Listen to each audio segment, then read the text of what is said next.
عمال استخراج الملح في هذا المشروع. كيفية استخراج الملح أو مراحل استخراج هذا الملح ووصوله إلى منازلنا؟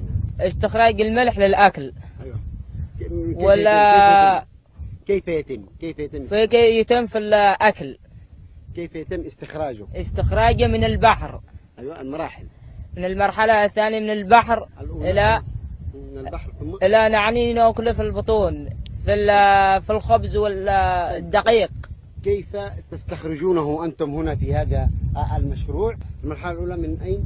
من المضخة إلى المرحلة الثانية. إلى أين بالضبط تكون المرحلة الثانية؟